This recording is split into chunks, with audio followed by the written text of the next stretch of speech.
Hi అండి, అందరికీ నమస్తే. Welcome back to our channel. ఈరోజు వీడియోలో వినాయకుడికి ఎంతో ఇష్టమైన ఉండ్రాల పాయసాన్ని చాలా టేస్టీగా ఎలా ప్రిపేర్ చేసుకోవాలో చూపించబోతున్నాను. ఇక్కడ నేను 2 స్పూన్లు పచ్చిశనగపప్పు, సగ్గుబియ్యం అనేది 1 గంట క్రితమే నానబెట్టుకుని పక్కన పెట్టుకున్నాను. సగ్గుబియ్యం అనేది కొంతమంది వేసుకోవడానికి ఇష్టపడరు, మీకు ఇష్టమైతే వేసుకోవచ్చు, లేకపోతే స్కిప్ చేసేయండి. నెక్స్ట్ ఇంకా ఇక్కడ నేను 1 లీటర్ పాలని కాచి చల్లారి పెట్టుకుంటున్నానండి. పాలు విరిగిపోకుండా పాయసం కమ్మగా రావాలి అంటే పాలు ముందుగానే వేడి చేసుకుని మనం లాస్ట్లో కలుపుకునే టైంకి ఈ పాలు గోరువెచ్చగా ఉంటే సరిపోతుంది. అప్పుడే మనకి పాయసంలో పాలు కలిపినప్పుడు విరిగిపోకుండా పాయసం కమ్మగా చూడడానికి కూడా చక్కగా కనిపిస్తుంది.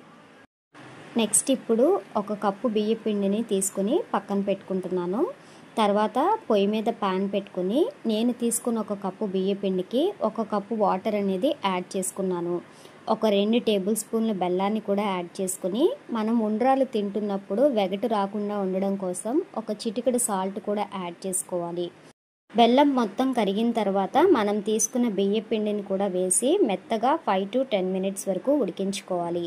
బెల్లం అనేది జస్ట్ కరిగితే సరిపోతుందండి, పాకం ఏమీ అక్కర్లేదు. ఈ బియ్య పిండి మెత్తగా ఉడికిన తర్వాత చల్లారే వరకు దీన్ని కాసేపు పక్కన పెట్టుకోండి.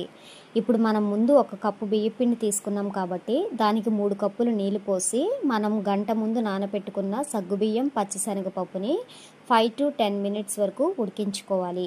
మనం గంట ముందే నానబెట్టుకున్నాం కాబట్టి చాలా తొందరగానే ఉడికిపోతాయి.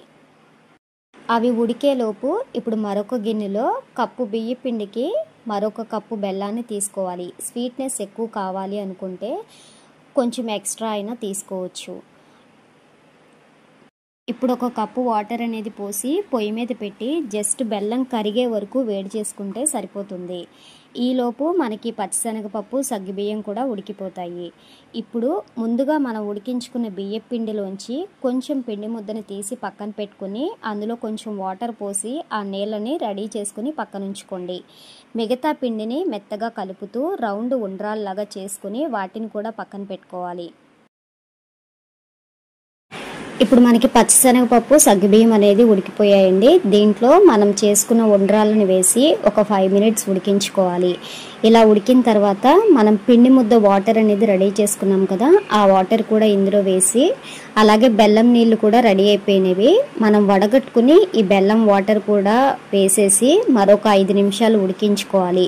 ఈ ప్రాసెస్ అంతా చేసేటప్పుడు మనకి కొంచెం చిక్కగా అనిపిస్తుంది, దానివల్ల మీరు భయపడాల్సింది ఏం లేదండి. చిక్కదనం అనేది అలానే అనిపిస్తుంది.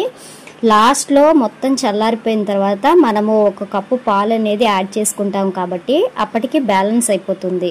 ఈ పాయసం అనేది ఉడుకుతున్నప్పుడే నేను కొన్ని పచ్చి కొబ్బరి ముక్కలు కూడా యాడ్ చేశానండి. మీరు కావాలంటే తురిమిన కొబ్బరి కూడా తీసుకోవచ్చు. ఇలా 10 మినిట్స్ ఉడికిన తర్వాత ఉండ్రాలు ఉడికినయా లేదా ప్లేట్లోకి తీసుకుని ఒకసారి చెక్ చేసుకుని అవసరం అనుకుంటే ఇంకో 5 మినిట్స్ ఉడికించుకుని చల్లారి పెట్టుకుని పక్కన పెట్టేసుకోవాలి. ఇప్పుడు మనకి కావాల్సిన డ్రై ఫ్రూట్స్ అనేవి నేతిలో వేయించుకుని ఈ పాయసంలో కలుపుకొని పూర్తిగా చల్లారిపోయిన తర్వాత 1 కప్పు పాలను అనేది యాడ్ చేసుకుంటే మనకి చిక్కటి కమ్మని పాయసం అనేది రెడీ అయిపోతుంది. సో ఈ వీడియో ఎలా ఉందో చూసి వీడియోకి ఒక లైక్ చేయండి. నా ఛానల్ని ఫస్ట్ టైం విజిట్ చేస్తున్నట్లయితే సబ్స్క్రైబ్ చేసుకోండి, సపోర్ట్ చేయండి. నెక్స్ట్ వీడియోతో మళ్ళీ కలుద్దాం. Thank you for watching.